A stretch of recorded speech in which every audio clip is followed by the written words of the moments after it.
senhoras e senhores deputados, as iniciativas legislativas que o CDS traz hoje a este Parlamento significam transformar a legislação portuguesa em matéria de imigração e nacionalidade em soluções adaptadas às normas europeias, preventivas sobre a situação económica e social que estamos a viver e justas do ponto de vista da nossa observação destes diplomas fundamentais.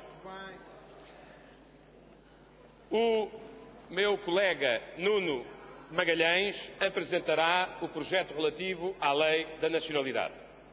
Eu encarrego-me de apresentar aqueles que são relativos às alterações na Lei de Imigração e à nomeação de oficiais de ligação portugueses nos países de origem das principais comunidades que procuram trabalho em Portugal. Senhor Presidente, senhoras e senhores deputados, os pressupostos em que o CDS acredita no plano desta discussão devem ser enunciados para que, do ponto de vista doutrinário, não restem dúvidas. Primeiro, Portugal foi, e curiosamente, aliás, está a voltar a ser, um país de emigrantes, o que implica o dever moral de compreender o fenómeno dos fluxos migratórios.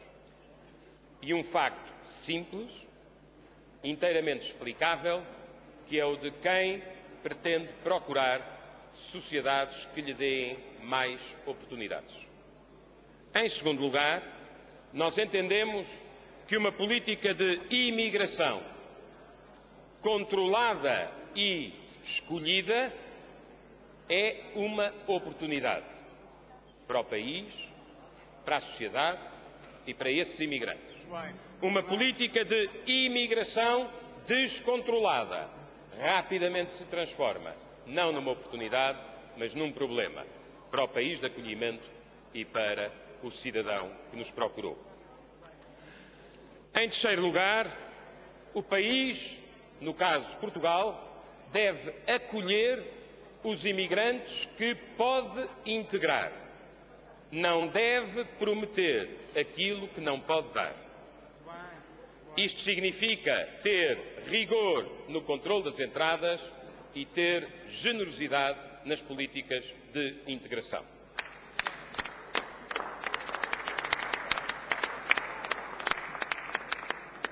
Finalmente, devemos todos compreender que a política de imigração é cada vez mais, e não pode deixar de ser, uma política europeia, porque vivemos em economia aberta, temos um espaço Schengen, decisões tomadas por um Estado não afetam apenas esse Estado, afetam os seus vizinhos e todo o território do espaço Schengen. A Espanha, à sua custa, e hoje reconhecendo o erro que cometeu, sabe o custo que tem uma regularização unilateral e extraordinária de imigrantes. Senhor Presidente, senhoras e senhores deputados, enunciados os princípios que orientam as nossas escolhas políticas nesta matéria, gostaria de também deixar claro porque a escolha do momento para apresentarmos estes projetos. Por um lado, porque no dia 15 e 16 de outubro deste ano, facto não suficientemente recordado, os Estados-membros da União Europeia, através do órgão próprio, que é o Conselho Europeu, estabeleceram um pacto sobre a imigração. Esse pacto tem consequências, implica obrigações e não quero acreditar que, nomeadamente, a maioria que suporta o Governo não consiga verificar que entre as obrigações desse pacto e as leis portuguesas vai uma considerável diferença. Em segundo lugar, não interessando agora, porque qualquer opção é má, saber se Portugal está em estagnação em recessão ou em deflação, o que interessa é percebermos que, do ponto de vista do mercado de trabalho e da pressão dos fluxos migratórios, obviamente, uma situação em que há escassez da criação de postos de trabalho deve conduzir a uma política de imigração mais cuidadosa, mais cautelosa, pela simples razão de que, se não há empregos gerados na economia portuguesa, não podemos andar a prometer empregos que não existem àqueles que queiram procurar o nosso país.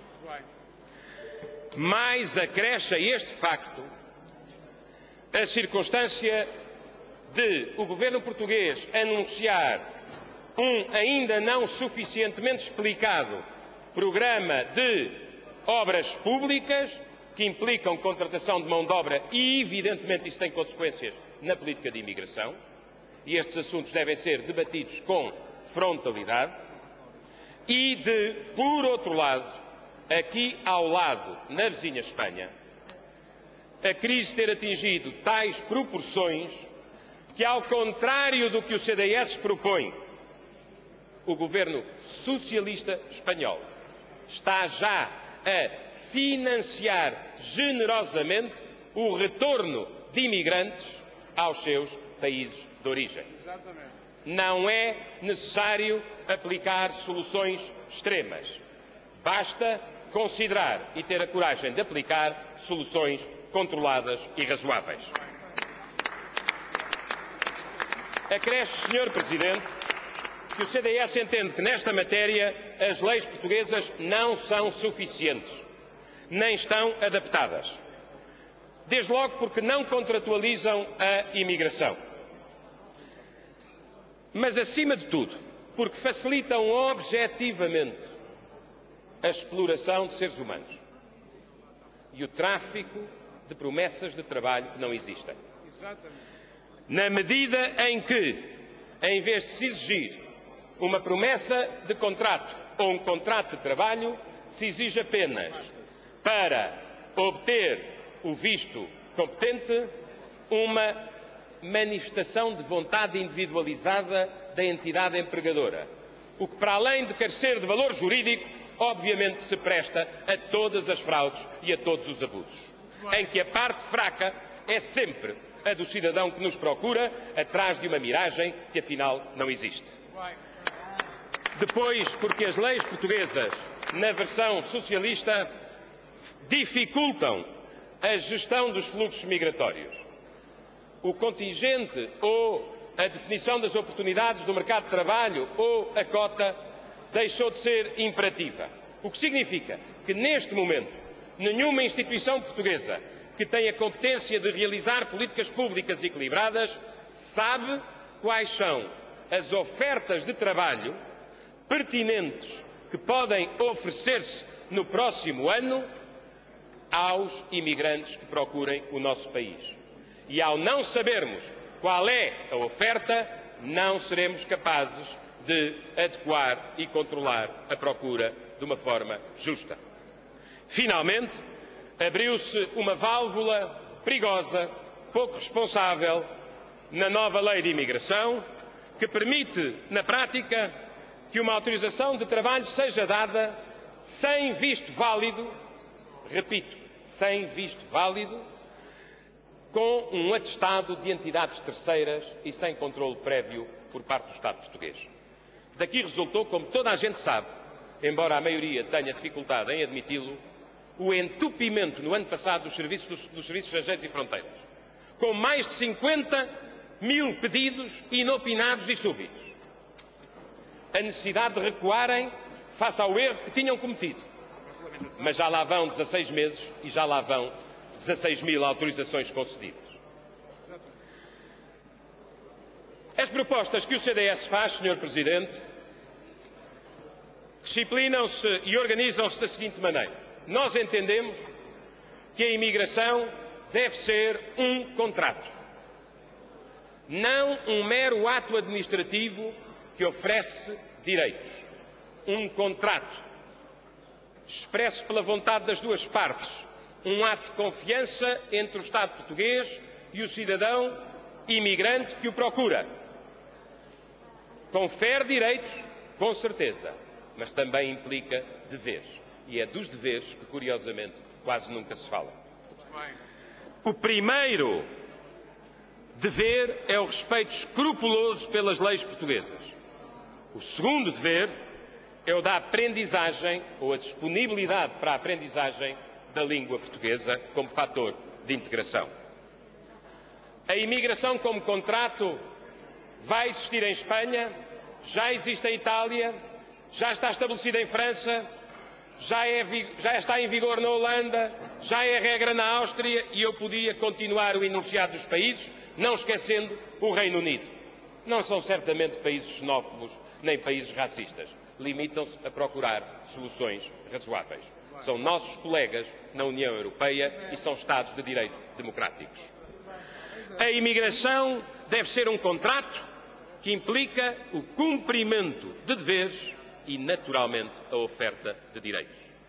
Quem trabalha, paga as suas contribuições e contribui para a riqueza do país tem todo o direito a beneficiar da integração. Mas quem, porventura, prevalecendo-se de um título de imigração, desrespeita as leis portuguesas ou até cometa, por exemplo, crimes que são graves, não pode contar com a benevolência do Estado português. Em segundo lugar, Sr. Presidente, Senhoras e Senhores Deputados, é necessário, é urgente termos uma base de dados atualizada, naturalmente dentro das normas legais, entre Ministério das Finanças, Ministério do Trabalho e da Solidariedade Social e Ministério da Administração Interna. A razão é muito simples. Nós temos de conseguir determinar, para sermos justos com as pessoas, o que é a imigração legal, o que é a imigração ilegal e aquela que, sendo ilegal em todo o caso, trabalha e paga contribuições. O que não é possível é continuarmos a ter um Estado em que, para efeitos do Ministério da Administração Interna, uns são ilegais porque não possuem o documento competente que lhes permite estar em Portugal, mas depois, para efeitos do Ministério das Finanças, essas mesmas pessoas, que são seres humanos, não sendo legais, em todo caso, estão a trabalhar e a pagar contribuições. Ou se faz o cruzamento de dados entre as finanças, a solidariedade social e a administração interna, ou nunca conseguiremos encontrar soluções precisas, humanas, para distinguir o que tem que ser distinguido. Quero ainda assinalar, Sr. Presidente, Senhoras e Senhores Deputados, que o nosso projeto de lei torna regra e não exceção que um imigrante que porventura cometa um crime grave e seja apanhado em flagrante delito, tem de ser julgado rapidamente, ver a sua situação apreciada em 48 horas e, caso seja condenado, não pode contar com o direito a ficar na sociedade que o acolheu, mas cujas leis gravemente incumpriu. E, portanto, nós propomos que isto fique claro, porque a alternativa nesta matéria é o laxismo. É continuarmos naquelas soluções híbridas em que as pessoas saem com a obrigação de se apresentarem, depois perdem-se no sistema, estão muitas vezes sujeitas a chantagens das redes que os organizam e que, através deles, fazem tráfico de seres humanos, voltam a cometer crimes e isso aumenta o sentimento de insegurança. Finalmente, é necessário, Sr. Presidente, Senhoras e Senhores Deputados, é absolutamente necessário proceder à nomeação de oficiais de ligação de Portugal nos países de origem. Não há nenhuma política de imigração que seja eficiente se não contar com a cooperação com os Estados de origem dos imigrantes. Em 2005 estavam nomeados oficiais de ligação do Estado português junto das embaixadas no Brasil, na Roménia, na Moldávia, na Rússia, na Ucrânia, principais países de origem das principais comunidades de imigração em Portugal. Essa política, depois de 2005, parou. Cometeram o erro de retirar oficiais de ligação. coisa absolutamente inexplicável. Outros não os retiraram porque houve pressão desta bancada em denúncia pública para as consequências. E não fizeram nenhuma nomeação relevante, por exemplo, em Espanha, por exemplo, em Marrocos, por exemplo, ao serviço das comunidades que vêm do Norte da África. Senhor Presidente, senhoras e senhores deputados, não quero deixar de terminar esta intervenção usando da liberdade intelectual que a democracia fomenta e consente, e ainda bem que assim é, para falar destas coisas com naturalidade, com autenticidade e não estando cativo nem refém do tipo de argumentos habituais que pretendem deslocar a discussão para o que ela não é e colocar uma etiqueta nas pessoas, não lhes permitindo, portanto, discutir com razoabilidade o que são discussões razoáveis em toda a Europa. A quem entenda que estou a ver uma certa extrema-esquerda nessa matéria, são nacionalistas ou até ousam, são xenófobos. Gostaria de dizer a esta Câmara, lembro-me de um artigo de um admirado e respeitadíssimo socialista, o Dr. António Barreto, há muitos anos, que dizia uma coisa com a qual eu nunca deixei de me identificar. Eu gosto de Portugal não porque seja o melhor país do mundo, mas porque é o meu. Não tenho nenhuma presunção de superioridade do ponto de vista do que é a ideia de Portugal, embora tenha muito respeito pela nossa história. O que está aqui em causa é encontrar soluções que, em vez de serem soluções criticáveis por essas etiquetas, são verdadeiras soluções europeias. E, portanto, curiosamente, antes de criticarem os projetos do CDS, lembrem-se que o contrato de imigração já existe na Holanda, não é um país xenófobo. Já existe na Áustria, é um país democrático. Já existe em França, é a República e a Revolução Francesa. Já existe no Reino Unido, a mais antiga democracia do mundo, democrático, naturalmente. Já existe em Itália e vai a caminho de existir em Espanha. Não é, portanto, nenhuma ideia exótica do CDS. É uma ideia bem europeia.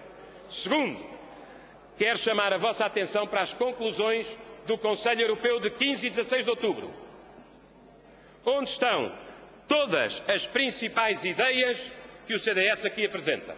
Que a imigração deve ser controlada, que representa uma dupla vontade, ou seja, uma vontade contratualizada, que os elementos essenciais dessa contratualização devem ser o respeito pelas leis do país de acolhimento e o conhecimento da sua língua, que devem existir possibilidades de determinar cotas ou oportunidades no mercado de trabalho e que a cooperação com os países de origem é determinante. Nem mais, nem menos aquilo que o CDS propõe. E, portanto, que a extrema-esquerda, que é contra a ideia da Europa, seja contra estas propostas, eu acho compreensível. Que aqueles que defendem o arco europeu sejam contra propostas do CDS que vão no sentido do que o Conselho Europeu aprovou há 2 meses atrás, isso é que será bastante estranho. Depois, Sr. Presidente, senhoras e senhores deputados, também se diz que não é possível dizer que é preciso avaliar bem a situação do desemprego para avaliar bem a situação da imigração. Como se fossem palavras proibidas. Estamos proibidos de pensar, segundo o politicamente correto. Pois é, mas a diretiva que está em vigor desde 2001 e que, portanto, obriga Portugal, diz uma coisa muito simples. É que um posto de trabalho só deve ser ocupado por um nacional de um país terceiro quando esse posto de trabalho não puder ser ocupado por um nacional do país de origem. É esta a diretiva 332 da União Europeia que está em vigor. Isto tem alguma coisa a ver com racismo? Isto tem alguma coisa a ver com xenofobia? Isto é mero bom senso. Quando há crescimento económico, pode-se ter uma política de imigração mais aberta. Quando há recessão, estagnação ou deflação, não se criam postos de trabalho, não se pode estar a abrir as fronteiras demais e a prometer às pessoas empregos que depois não existem, porque isso significa promover a exclusão, promover a mendicidade, promover o tráfico de seres humanos, e para isso nós não estamos disponíveis, nem nunca estaremos. E por fim, Sr. Presidente, senhoras e senhores deputados, a quem diga que também não se pode pensar nos dados objetivos que têm a ver com a questão da segurança, eu chamo apenas a atenção do seguinte. Já o disse aqui uma vez e repito sem nenhum problema. É um erro fazer uma relação entre imigração e criminalidade, porque isso significa ser injusto com muita gente. Mas é óbvio que há uma relação entre imigração descontrolada e aumentos de fenómeno de criminalidade. E isto é mero bom senso dizer. Melhor do que nós, falam as autoridades que tratam da questão da segurança. Vou citar-vos o diretor da Direção Central do Combate ao Banditismo há cerca de um ano.